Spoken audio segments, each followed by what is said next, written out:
aggressive, and we've seen him make mistakes when he gets overly aggressive. He since the amateurs, he would try to just go in there and he would just try to just jump on you, like no real strategy, just try to just get you out of there, try to get the fight over. Ahead of their fight, Devin Haney exposed Ryan Garcia's biggest weakness, his over-aggressiveness in the ring. Boxing analyst Wade Plens agreed with Devin and highlighted his mistakes from his previous fight with Tank Davis. Have a look. Ryan running into something nasty like he did against Tank. Big left hand over the top, he dropped him early, and then obviously the body shot, but that's what Ryan does, and it's continued to be one of his big issues in his fights. You weren't good at Caleb Plant also shared his thoughts on the fight and believes that Devin Haney is more focused than Kingery, which gives him a massive advantage going into this fight. Have a look. As you can see, he's a focused fighter as well, and so I think that'll be, you know, I don't know if it's just trolling, I don't know if it's a bit of both, but you know, that'll be any fighter's downfall if enough. Interesting thoughts from the experts ahead of the Devin Haney versus Ryan Garcia fight. Stick around and watch as we look at what the experts have to say about this fight ahead of their fight. Both Devin Haney and Ryan Garcia are playing a psychological battle to try and get an edge over the other. So far, both fighters have done great, with Ryan Garcia and Devin taking verbal jabs at one another on social media. Kingery has mainly boasted about how he plans to knock out the Dream in the early rounds. However, Devin has used this to his advantage and exposed how this could prove to be a major disadvantage for Kingery going into this fight. Kingery is now afraid of the upcoming, and his team has expressed their concern regarding Devin's latest comments. During one of his interviews, the Dream revealed how Ryan Garcia's over-aggressiveness could be his biggest downfall. Devin is known for his technical ability and boxing IQ and believes he can easily dominate Cry, who goes for the kill right from the starting bell. Devin also exposed how Garcia gets anxious once he decides to use his powerful punches. The WBC super lightweight champion revealed that once Kingery enters his aggressive mode, he ends up making a lot of mistakes, thus costing him the fight. And in the Tank fight too, Ryan tries to swarm guys. He wants to come out super aggressive, put it on you and be like, yo, I'm here. And when he's doing that, it's a lot of combination punching, and his hands start to fall, and his chin is high, and he's standing upright. So boxing analyst Wade Plens tends to agree with Haney as he underscored the potential risks associated with Garcia's characteristic aggression in the ring. Plens specifically referred to Garcia's performance in his match against Devin Davis, using it as a key example of how Garcia's approach can lead to critical vulnerabilities during this fight. Garcia's relentless offensive strategy left him open to counterattacks, one of which resulted in Davis landing a significant punishing punch. Plens argued that such over-aggression, while seemingly advantageous in putting an opponent on the defensive, often exposes a fighter to unexpected swift retaliations. Plens further elaborated that this aggressive trait, which is typically seen as a strength, could paradoxically turn into a weakness when facing tactically sharp fighters like Devin Haney. He suggested that Haney's more calculated and strategic approach in the ring might exploit Garcia's aggression to his advantage, turning Garcia's eagerness to dominate the fight into a liability.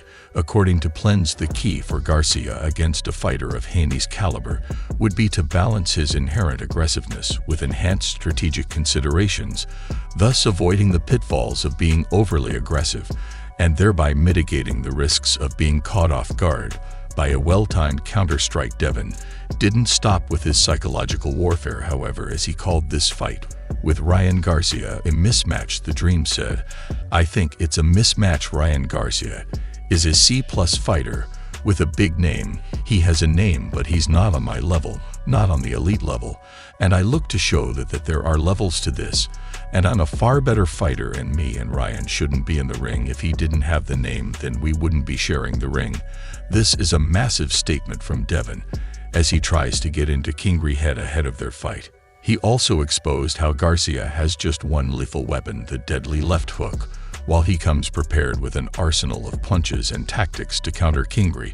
But how did King's team respond? Current Golden Boy Promotions co-promoter and Hall of Famer boxer Bernard Hopkins also shared his thoughts on Ryan Garcia's aggressiveness going into fights. Hopkins explained that Cry needs to win this fight if he wishes to stay at the top. He said if Ryan Garcia falls short in this second super fight, it could be career-changing. It would be something that wouldn't sit well with Ryan And his fans, you must win the big ones to be big. That would be 2 strikes, you'd have Tank. And Devin Haney, speaking of Haney, he said, I've seen Haney make adjustments in fights. I've seen him fight backing up. I've seen him fight right to left and left to right. I've also seen him be aggressive. What he doesn't have, if you want to talk about the negatives, is power. And we all know in boxing that over 12 3 rounds to have no power will be noticed by your opponent. The only way to stop Ryan Garcia from being Ryan Garcia is with a punch. Hopkins knows how decisive hitting power can be and went back to his very first world title fight in 1993 for evidence. I was a victim of it. When I fought Roy Jones Jr. in our first fight, recalled Hopkins, who lost a 12-round decision. He threw something at it. Connected, and yeah, I stood up. That shows my bravery and my determination, but it made me think for the rest of that fight. Don't get hit like that again. He encouraged Garcia to keep his aggressive mindset if he hopes to win this fight, stating, will he come in there with the mindset that Devin Haney is a hard puncher? No, that's not the case.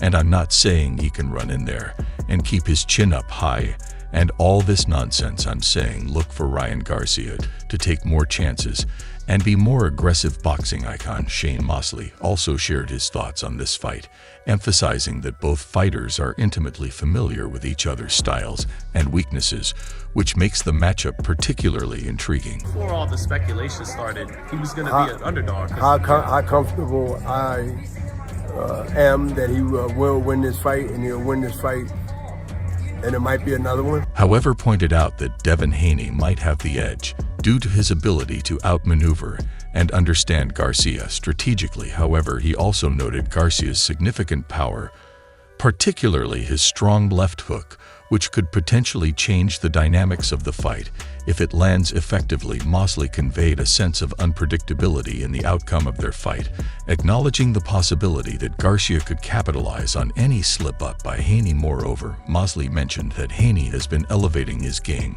by facing top-tier fighters, which might give him a tactical advantage in this matchup. Despite leaning slightly towards Haney having the upper hand, Mosley maintained that the fight is quite evenly matched. He underscored the competitive nature of boxing, where anything can happen, suggesting that Garcia's puncher chance could play a crucial role in the fight's outcome. Ryan Garcia is considered the underdog going into this fight. Roy Jones Jr. knows this and urges Kingery to use all his weapons if he wants to stand any chance of winning. 6 times, 3-3, for wins. I think that's a much harder fight. I would say, looking at both guys, I would say Devin had the bigger. Jones specifically cautioned Garcia against relying too heavily on his well-known left hook, pointing out that his opponents, including Haney, are already well aware of this tendency.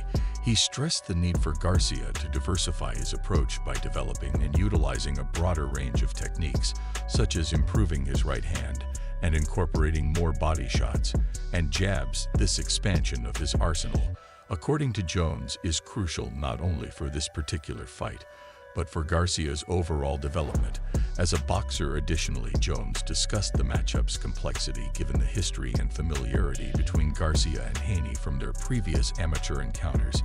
He suggested that this familiarity could play a significant role in the fight, as both fighters are well acquainted with each other's styles and potential tactics. Roy Jones Jr. also touched on the broader context of the fight, noting that it would be an excellent indicator of who has matured more effectively in their transition from amateur to professional boxing. He mentioned that the progression seen in professional bouts, where the rounds are longer and the fighting style is different, would likely reveal the more developed fighter between the two. One expert who didn't have anything encouraging to say about Kingery is Fernando Vargas. The former boxer expressed a harsh critique of Ryan Garcia in an interview with Fight Hyped, describing him in severe terms as a quitter and questioning his toughness and resilience in the boxing ring. Vargas' comments were particularly scathing regarding Garcia's demeanor and boxing capabilities, suggesting that Garcia would not be able to handle the challenges of a serious boxing fight, especially one against a skilled opponent like Devin Haney. Vargas ridiculed Garcia's signature left hook and charismatic appeal, implying that these traits are insufficient in the gritty reality of professional boxing. He contrasted Garcia's current image and reputation with the era of tougher boxers like himself, insinuating that Garcia's approach would not have held up in past tougher times. I think he should have developed more tools.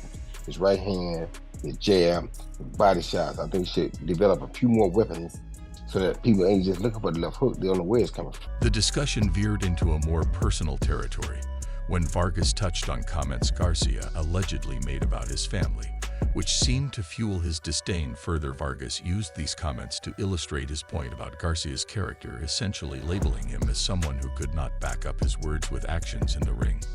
I think Sean is gonna quit like his brother. They're quitters. And Ryan Garcia tried to talk, shit about my dad, about, I guess, Oscar. He's gonna... Criticism. M didn't just stop with Garcia's past performances.